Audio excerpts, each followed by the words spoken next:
Please जी ले लीजिए ना।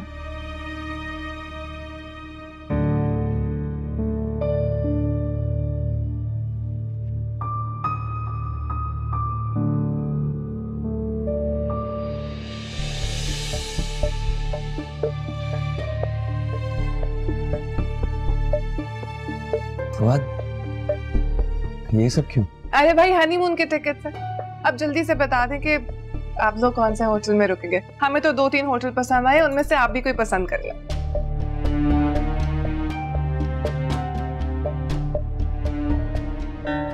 देखिए प्लीज, इस सब कुछ की कोई जरूरत नहीं है। फिलहाल मैं तो कहता हूँ इस प्लान को रहने दीजिए प्लीज। अब क्यों रहने दें? टिकट्स आ गई हैं, सब कुछ हो गया। आप बस जल्दी से होटल का बता दें। बल्कि ऐसा करें, ये काम ना मैं जेठानी जी के साथ कर लूंगी, हम दोनों पसंद कर लेंगे। जब अफान मना कर रहे हैं तो तुम क्यों इतनी जहमत कर रही हो? दिल से नहीं कर रहे मना। जेठ जी का बहुत दिल है कि आपके साथ वक्त गुजारे। क्यों जेठ जी?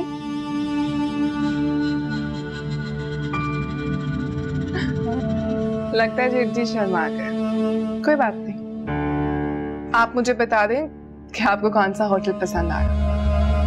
ऐसा ना हो कि मेरी पसंद से आपको एतराज हो जाए। अमल बता दो बेटा, और इसमें इतना सोचने की क्या जरूरत है?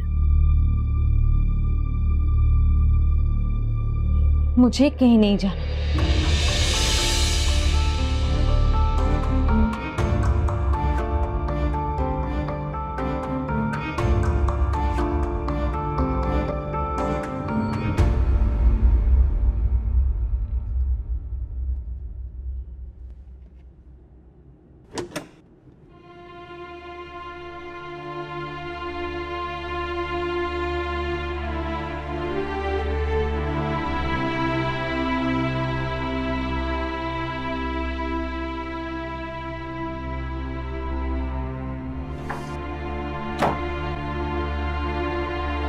मसला क्या है तुम्हारा?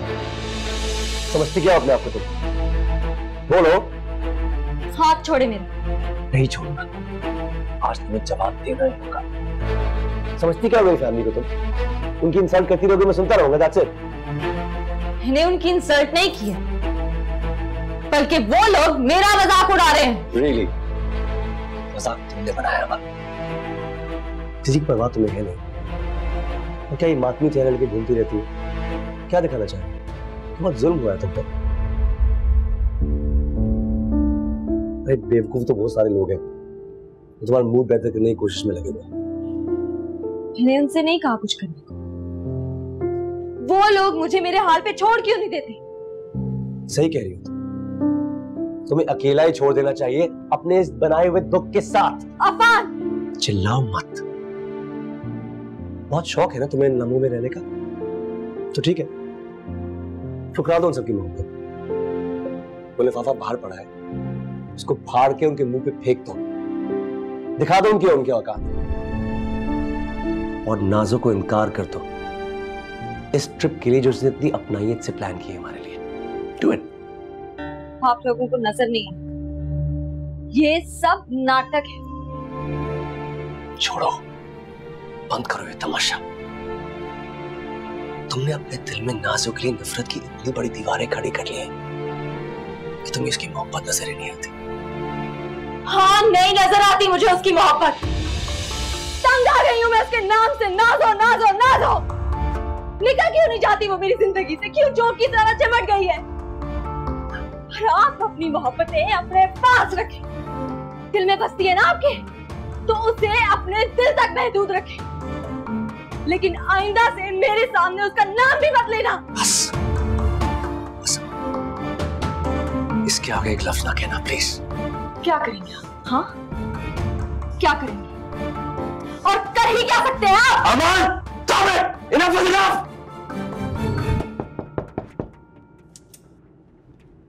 आ गई आपकी चाहिए थी फिर से ड्रामा करने।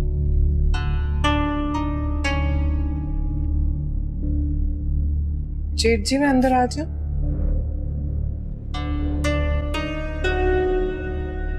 बंद करो ड्रामा और निकलो यहाँ से। मेरी बात सुन अहमद, क्यों घर गृहस्थी को अपने बर्बाद करने पर तुलावा है?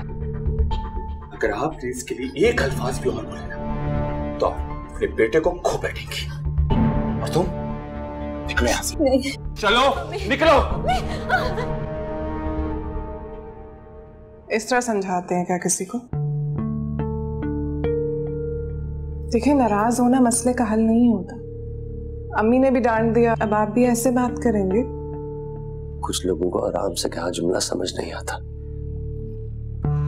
आप जानती नहीं क्या कह रही थी वो? ज्यादा से ज्यादा क्या कहा हो? यही ना कि मुझसे और मेरे नाम तक से नफरत है उन्हें। कोई बात नहीं, नाज़ो की मोहब्बत को समझना इतना आसान नहीं है। समंदर जितना दिल चाहिए। मैं बहुत शर्मिंदा हूँ। अरे जेठ जी, आप क्यों शर्मिंदा हो रहे हैं? लेकिन जेठानी जी का गुस्सा करना बिल्कुल जायज है। वो जाना नहीं चाहती थी ना, इसलिए। लेकिन मैंने बस इसीलिए आप लोगों का हनीमून अरेंज कर दिया क्योंकि मुझे लगता है आप दोनों को एक दूसरे के साथ वक्त गुजारना चाहिए, एक दूसरे को समझना चाहिए। लेकिन बस हमारी ये नेक नीयत शायद जेठानी जी को पसंद नहीं आई। मना भी किया था फवाद जी ने, लेकिन मैंने एक नहीं सुनी। लेकिन कसम मेरी मासूमियत की, जब तक मेरे रिश्ते खुश ना हो मुझे सुकून नहीं मिलता। खुदा ने ऐसा ही दिल दिया है मुझे, किसी का आंसू बर्दाश्त नहीं कर सकती हूँ मैं।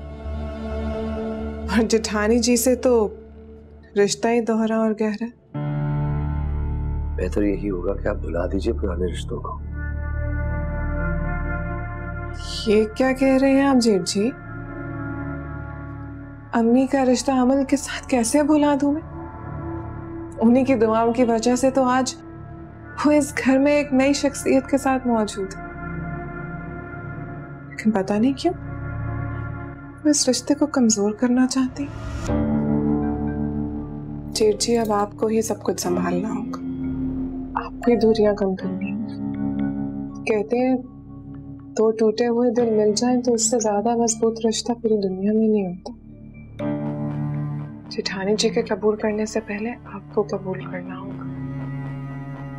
बचा ले जेठ जी, अगर जरा से भी देर हो गई तो सब तबाह हो जाएगा। बचा ले।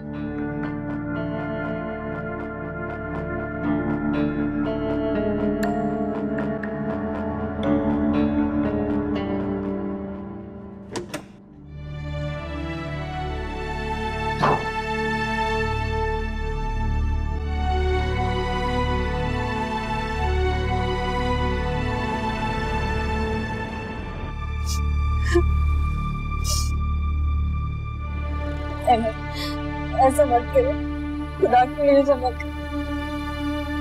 मुझे मत छोड़िए, मुझे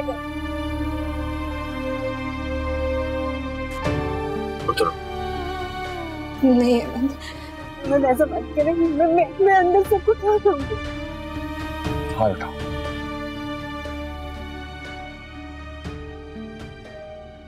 उठाओ भी ले फोन नाज़ो, कहीं मेरी इत्तला देने से पहले ही ना पहुंच जाए वो।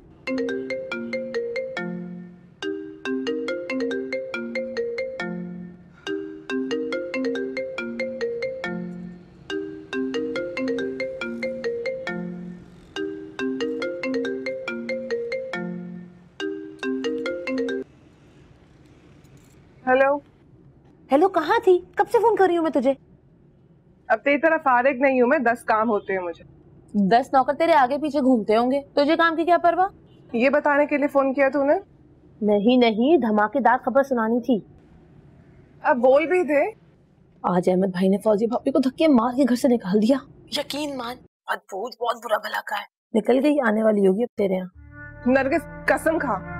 कसम ले ले, वो तमाशा लगा कि पूरे मोहल्ले ने देखा है।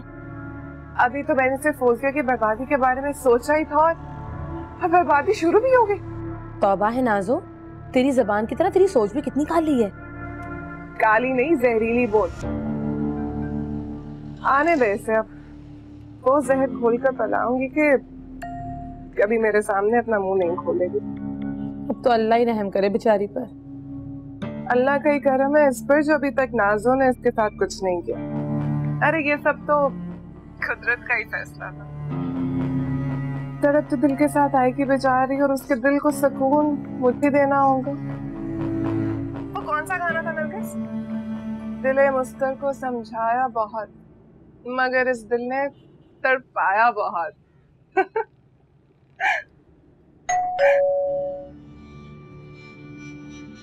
मेरे ख्याल से आ गई है वो। चलती हूँ। हाँ, तड़पते दिल के साथ आई है बेचारी, तो इस्तकबाल भी तो क़यामत का होना चाहिए ना। अल्लाह हाफिज। हाय बेचारी फौजिया भाभी।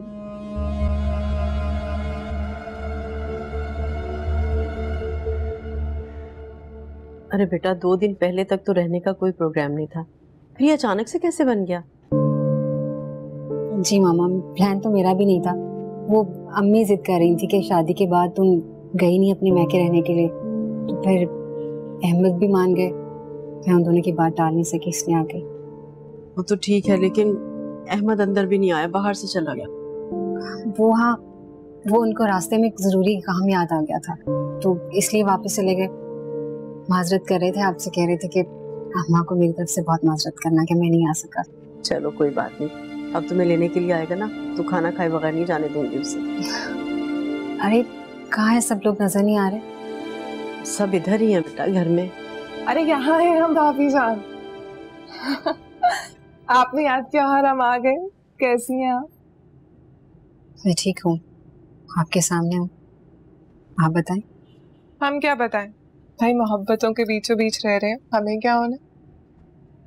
अरे भाभी जान, मैंने सुना था कि कल मोहल्ले में बड़ा कोई तमाशा हुआ। मासू, कैसा तमाशा बेटा? पता नहीं अम्मी जान, वो मेरी दोस्त है ना नरगिस, बता रही थी कि मोहल्ले में सबने देखा है कोई तमाशा। आपने भी देखा होगा। फौजिया, अरे बताओ ना बेटा, क्या हुआ था? अम्मी मुझे क्या पता, वहाँ तो कुछ ना कुछ होता ही रहता है, मुझे क्या पता क्या हुआ। मैं अब जरा अमल से मिलके आती हूँ।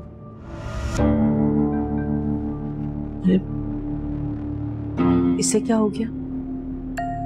लगता है तमाशे का कुछ ज्यादा ही असर ले लिया। क्या मतलब? मतलब छोड़े, मैं आपको बताती हूँ क्या हुआ। नरगिस बता रही थी कि किसी शौहर ने अपनी बीवी को आधी रात को मार मार के घर से बाहर निकाल दिया। अरे अल्लाह, वाकई सच? कसम मेरी मासूमियत की। देखो तो जरा कैसा जमाना आ गया।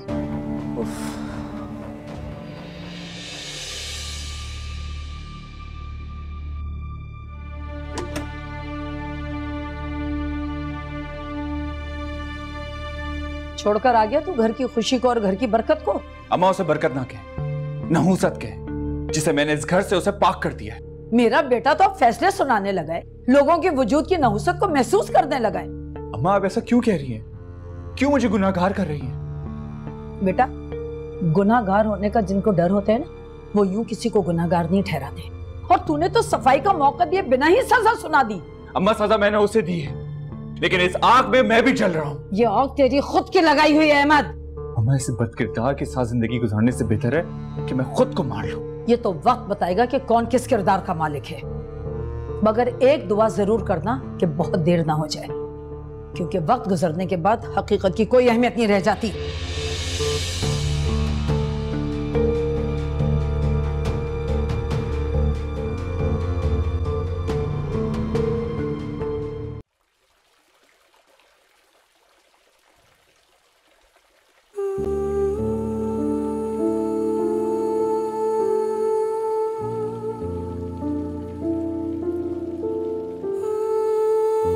तमाशा तो बन चुका है, मेरी जिंदगी का तमाशा बन चुका है। अब ये दुनिया जो है ना, रुसवाई देखेगी। अगर माजी होता तो खुदा की कसम कबूल कर लेता, अरे अपने अंदर दफन कर लेता। लेकिन इसके माजी इसके हाल के साथ जुड़ा है, जो कि मुझे बर्दाश्त नहीं होता। फौजिया, फौजिया, कितने दिन बाद मिल रही हो तुम? शादी के बाद तो तुम भूल ही गई। कितना इंतजार किया मैंने तुम्हारा, खबर ही ले लेती। मुझे अपनी खबर नहीं थी, किसी की खबर क्या नहीं थी। क्या मतलब? कुछ नहीं, तुम बताओ। मामा कह रही थी कि तुमने हनीमून पर जाने से इनकार कर दिया। इकरार भी नहीं कर सकती थी। क्यों इकरार नहीं कर सकती? तुम जानती हो। नहीं, मैं तो बिल्कुल नहीं जानती। बताओ मुझे। ये तुम पूछ रही हो फौजिया? से बचपन से लेकर अब तक की सारी दास्तान पता? वो बचपन था, और जिस दास्तान को तुम दिन रात पढ़ती आई हो उसको खत्म हुए तो जमाने हो गए। मेरी बात मानो तो नई कहानी लिखो। अगर माजी की यादों में रही ना तो दुख के सिवा कुछ भी हासिल नहीं होगा। मुझे तो तुम्हारी समझ ही नहीं आ रही। मैं यहाँ तुमसे हेल्प लेने के लिए आई रही हूँ और तुम उनको समझाती क्यों नहीं? मैं उनकी इज्जत नहीं मान सकती। मैं नहीं कह सकती उनको ऐसा कुछ। क्यों नहीं कह सकती? क्योंकि ये तुम्हारा घर है और तुम्हारे घर में मेरे बोलने का कोई हक नहीं बनता। आसिया, ये तुम किस किस्म की बातें कर रही हो? ये तुम्हारा भी घर है। अफान और आंटी तुम्हारी हर बात मानते हैं। मेरी खुशफहमी और ये खुशफहमी खत्म हो चुकी है। बेहतर है कि तुम भी इस बात को कबूल करो।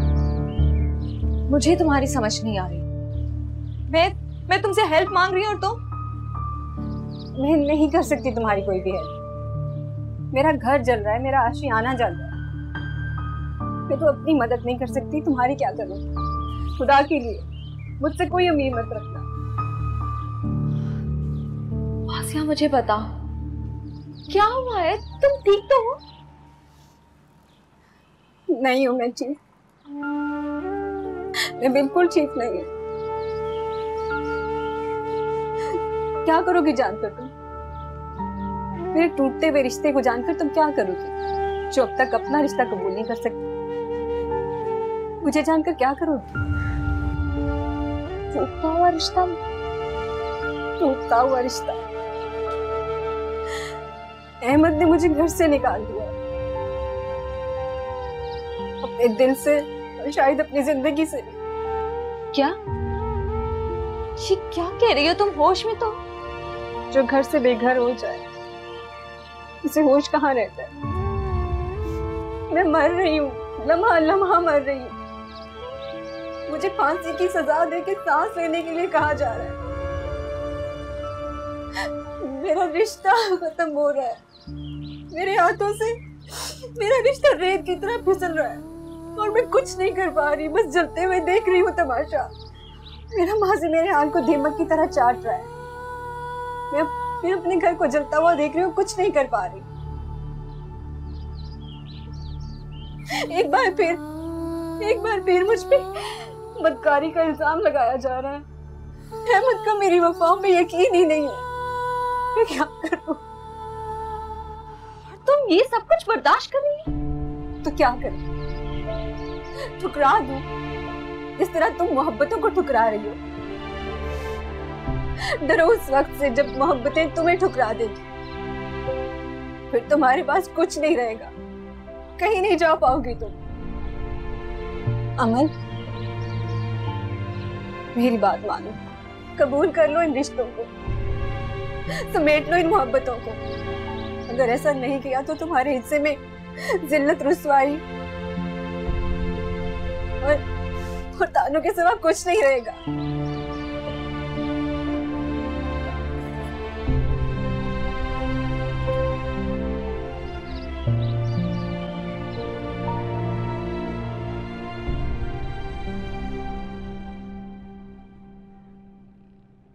बड़े बेआबरू होकर तेरे कूचे से निकले।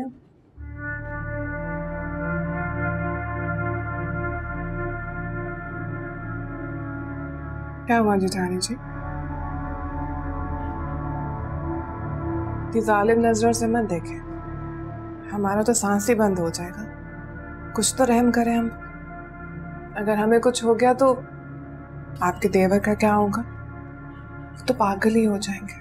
बहुत प्यार करते हैं ना मुझसे। अपने प्यार की दास्तान अपने पास रखो। क्या हुआ? आपकी नंद ने मदद करने से मना कर दिया? ऐसे वो बेचारी क्या ही मदद करेंगी आपकी? वो तो खुद एक तूफान में फंसी हुई है। उनकी कश्ती तो खुद डूबती हुई नजर आ रही है मुझे। बेचारी भाभी जान। ना ना जेठानी जी, आप मुझ पर शक मत करें। हम तो भले के लोग हैं, भला किसी और का बुरा क्यों चाहूंगी मैं? वैसे ये जो आप इस तरह दर दर भटक रही है ना मदद के लिए, बस एक बार अगर मेरे पास आ जाती ना तो आपके सारे मसले दूर कर देती। कसम मेरी मासूमियत की। मैं मर जाऊं अगर तुमसे मदद नहीं मांगूंगी। तौबा करें, फौरन तौबा करें जेठानी जी। इतने बड़े बोल नहीं बोलते, क्योंकि फिर अक्सर लोग मुंह के बल ही घिरते। कहीं आपका भी अंजाम तौबा तौबा मेरे मुंह में खान। अपने हौसलों को इतना बुलंद मत करो। जब तुम्हारी असलियत पूरे घर के सामने आएगी ना, कहीं मुंह छुपाने की जगह नहीं मिलेगी तुम्हें। तो फिर जाइए ना, जाइए और सबको बताइए, चीख चीख कर बताइए कि मैं सबकी खुशियां बर्बाद कर देना चाहती हूँ। वो क्या है ना, मैं भी बोर हो गई हूँ, कोई एक्शन ही नहीं हो रहा। इसी बहाने कुछ करने तो मिलेगा ना। तो जाइए बताइए। इतना इतराओ मत। वो वक्त दूर नहीं है जब तुम भी दिले बिस्मिल की तरह तड़पोगी, और हम सब तुम्हारा तमाशा देख रहे होंगे। आप मेरे तड़पने का तमाशा छोड़ें और अपने तड़पते हुए दिल की फिक्र करें। अभी तो एक बहुत बड़ा मार्का सर करना है, हनीमून का।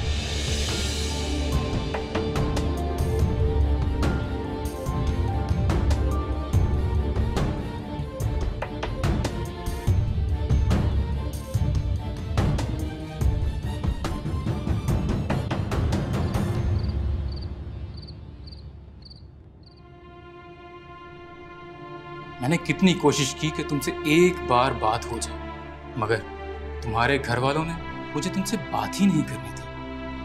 शादी मुबारक हो फौजिया। वो कोई और नहीं था, अली था मेरा पहला शौहर जिसने मुझे छोड़ दिया था।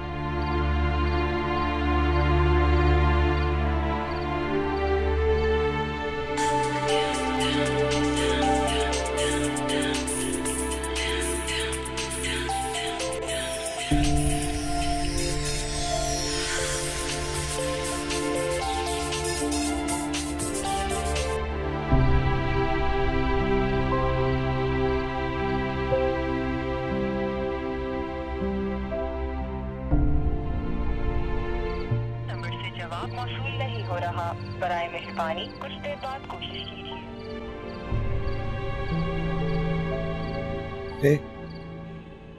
क्या बात है, तुम सोई नहीं? नींद नहीं आ रही। समझ सकता हूँ, जब जिंदगी की तरतीब बदल जाए तो कभी कभार नींद भी भाग जाती है। आपकी तरतीब तो नहीं बदली, आप क्यों नहीं सो रहे? तरतीब तो नहीं बदली, लेकिन सपने बदल गए। कभी कभार अगर सपने बदल जाए तो नींद रूठ जाती है। इतनी बड़ी बड़ी बातें करते हैं, पता नहीं मेरे सर से गुजर जाती है। क्या हुआ, मोटी मोटी किताबों का रोक तो नहीं झाड़े फिर? निकल। हे, क्या हुआ? क्या हुआ है? मैंने कुछ कहा है? कोई परेशानी है? नहीं, किसी ने कुछ नहीं कहा। दरअसल बहुत दिनों के बाद हम भी मिल रहे हैं ना, तो आंखें भर आई। सच बताओ, कोई और बात तो नहीं? नहीं, कोई और बात नहीं है। लिसन, मुझे पक्का पक्का बता, कोई भी बात हो ना मुझे कभी भी बता सकती हो, मैं देख लूंगा, आई प्रॉमिस। अगर कुछ होगा ना तो सबसे पहले मैं अपने दोनों भाइयों को बताऊंगी।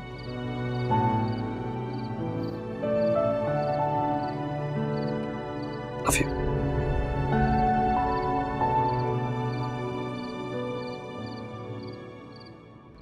ऐसे क्या देख रहे हो? देख रहा हूँ छोटी छोटी बिला वजह की बातों पर रोने वाली मेरी प्यारी बहन आज अपने आंसू के जवाब दे रही है। समझदार हो गया। अरे चाय तो पिलाओ।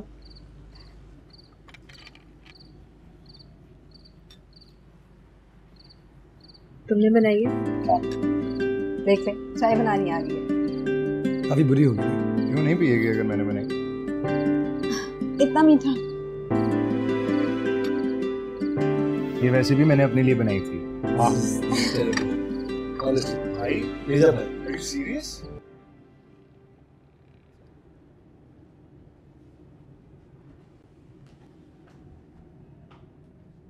अफान, अफान,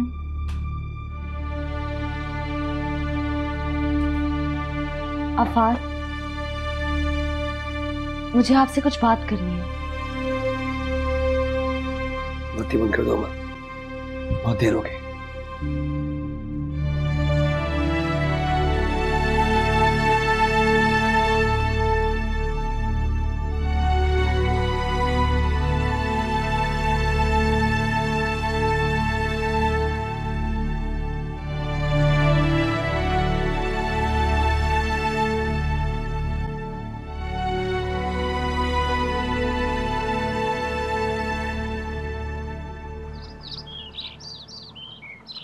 खाला, खाला कहाँ हो? खाला, तुम यहाँ बैठी हो, पूरा दरवाजा चौपट खुला है, कोई घुस गया तो ध्यान रखा करो। आ जाएं, अब इस घर में कुछ नहीं मिलने वाला, उजड़ चुका ये घर। तौबा करो खाला, कैसी बातें कर रही हो? अल्लाह हंसता बसता रखे तुम्हारा घर। अहमद ने जो हरकतें की है ना, उसके बाद घर उजड़ता है, बसता नहीं। सच में वैसे बड़ी ज्यादती की है अहमद भाई ने। मोहल्ले में तरह तरह की बातें हो रही हैं। वो तीसरी गली के नुक्कड़ तक ना फौजिया भाभी के किस्से सुनाए जा रहे। कितना समझाया था अहमद को, इज्जत को सड़कों पर रोलेगा तो लोग रौंद कर चले जाएंगे, मगर वो सुनता ही कहाँ है। अहमद भाई से ऐसी बेवकूफी की उम्मीद नहीं थी। वैसे खाला, उनके घर से कोई आया नहीं बात करने? अब मेरा मतलब ये है कि फौजिया भाभी जिस तरह यहाँ से गई हैं, जो उनका हाल हो रहा था, किसी को तो आना चाहिए था ना पूछने के लिए।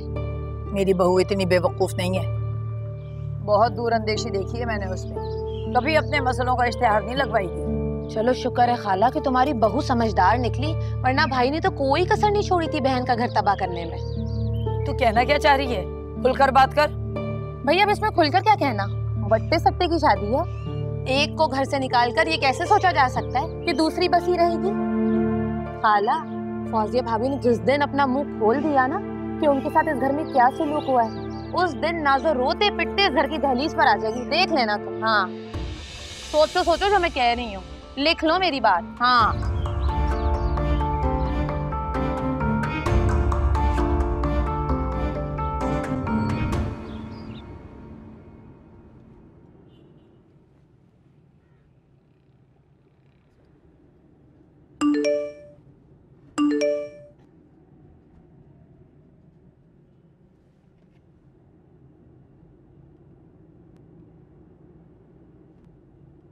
ठीक है।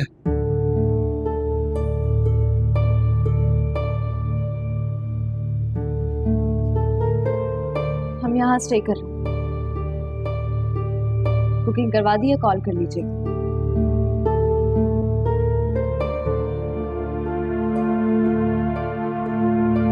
एक बार मना कर दिया, और क्यों मुकर रही है बात से? डटे रहो उस पर। मना करने के बाद जो तूफान आया है, इससे मैं अकेले लड़ रही हूँ मिस्टर अफान। इस घर के लोग किसी का दर्द नहीं समझते, सबको अपनी गर्ज अजीज है। तो ठीक है, कर रही हूँ सबकी गर्ज पूरी। आपको क्यों एतराज हो? एहसान कर रही हो हम सब पर। नहीं, जान छुड़ाना चाहती हूँ इस रोज रोज की बहस से। सबको क्या लगता है कि ये सब करके आपके और मेरे रिश्ते को मजबूत कर देंगे? मैं इन सब की गलतफहमी को दूर करना चाहती हूँ कि जो ये सब करना चाह रहे हैं ना, इससे कुछ नहीं होगा। हाँ, ये हो सकता है कि जो रिश्ता अब है हम लोगों में वो भी कमजोर पड़ जाए।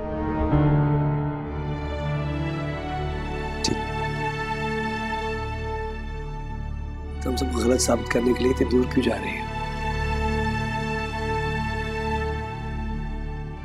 यहां से भी हो सकता है सब,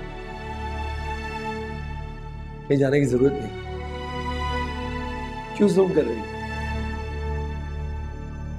तुम पर, उस पर, तुम सब पर। चल चल। आजमा रही हूं, सब्र की आखिरी इंतहा तक खुद को आजमाना चाहती हूं।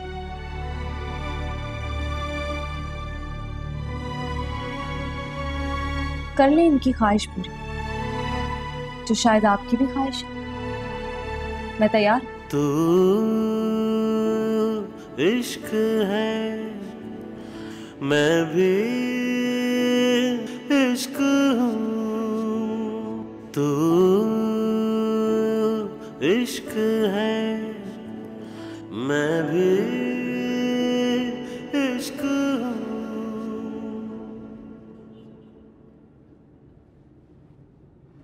तू समझ क्यों नहीं रहा है? जाकर ले आओ उसे। अम्मा, जब एक बार मना कर दिया है तो मना कर दिया, मुझसे बार बार क्यों बोल रहे हो? तो ये दावा करना छोड़ दे कि तुझे अपनी बहन से मोहब्बत है। मेरी बहन कहाँ से बीच में आ गई? इसलिए कि तेरी शादी वट्टे सट्टे की शादी है।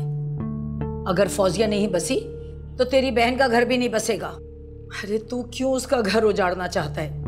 ये तो उनकी शराफत है कि किसी ने आकर मुझसे अभी तक बात नहीं की।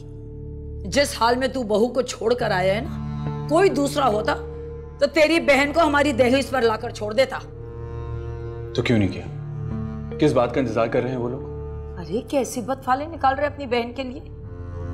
मुझे तो यकीन है कि फौजिया ने अब तक कोई बात उन लोगों को नहीं बताई। इतना सब कुछ होने के बाद भी उसने हमारी इज्जत रखी होगी।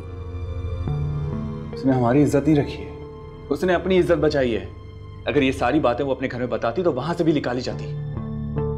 इतनी गैरत तो होगी उनकी भाइयों में। और रही बात नाजो की ना, अगर वो ऐसी हरकत करती तो अपने हाथों से उसका गला दबा देता। अरे तेरे लहजे में इतनी शिद्दत आ गई है अहमद, मुझे तो यकीन हो गया है कि तू अब पहले वाला अहमद नहीं रहा। पहले वाला अहमद तो मुझे अजियत देने की सोच भी नहीं सकता था। जो खुद दिन रात अजियत की भट्टी में चलता हो ना, वो दूसरों को अजियत के सिवा कुछ दे भी नहीं सकता है। अरे बस रहने दे, अपने अंदर ज़र्फ पैदा कर। बेगैरती का ज़र्फ अम्मा। और अम्मा एक बात याद, अगर कोई मेरी इज्जत को सरेआम नीलाम करेगा ना, मैं उसे कभी माफ नहीं करूंगा, कभी भी नहीं। और नाजो की जिंदगी, उसका क्या होगा? उससे कुछ नहीं होगा। अगर उससे कुछ हुआ भी ना तो उसका भाई अभी जिंदा है, बेफिक्र हो जाइए। घर बिठा के नहीं रखूंगा उसे।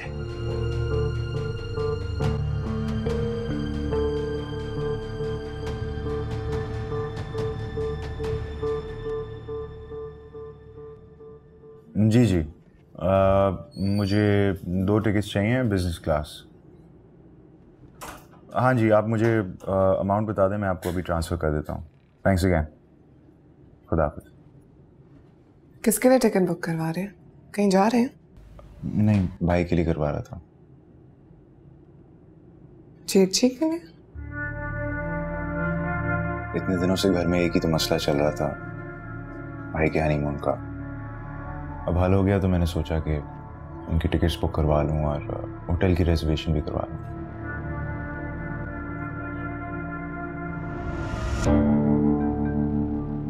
मतलब जेठानी जी मान गए। चाय बनाऊं आपके लिए?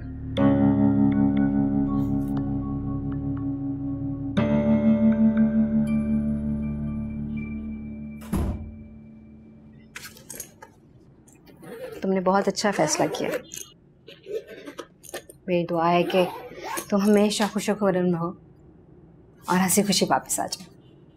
मगर मेरी ऐसी कोई दुआ नहीं है। अरे पागल, ऐसे क्यों कह रही हो?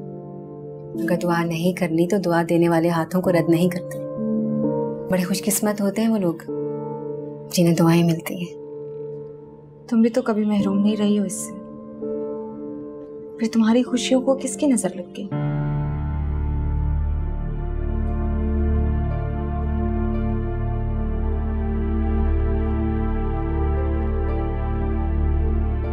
वो तो मेरी आजमाइश थी। कैसी आजमाइश?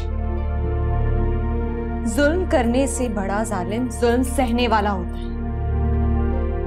तो क्या करूं मैं? सब छोड़ दूं? उससे क्या होगा? नहीं फौजिया, सबको सब कुछ बता दो। खाला को, अपने भाइयों को सब बता दो। क्या बता दूं? क्या अहमद मुझ पे शक करता है कि मेरे ताल्लुकात अभी भी पहले शौहर के साथ हैं और नाजायज ताल्लुकात की वजह से उन्होंने मुझे घर से बाहर निकाल दिया? मेरी वफाओं पे उन्हें यकीन ही नहीं है। दूसरी बार मेरे किरदार पे उंगली उठाई गई है। 2 बार मुझे बद किरदार साबित करके मुझे घर से बाहर निकाल दिया गया। क्या बताऊं कि मैं लोगों को? बार बार खुद को सच साबित करना बहुत मुश्किल होता है। कौन मानेगा मेरी बात? सब तो अहमद का सच मानेंगे ना? नहीं, कोई नहीं मानेगा, क्योंकि ये सिर्फ उनकी सोच और नजरों का धोखा है और कुछ नहीं है। नजरों का धोखा ही तो औरत के लिए दगा बनकर आता है, और मेरा सच तो अहमद के सामने बहुत छोटा है। और पता है औरत को ज़ेर करने का सबसे आसान तरीका क्या? उसके किरदार पर दुनिया वालों के सामने इल्जाम लगा देना। फिर वो सारी उम्र अपने आप को सही साबित करने में गुजार देती, या फिर ये दुनिया वाले उसे संसार कर देते।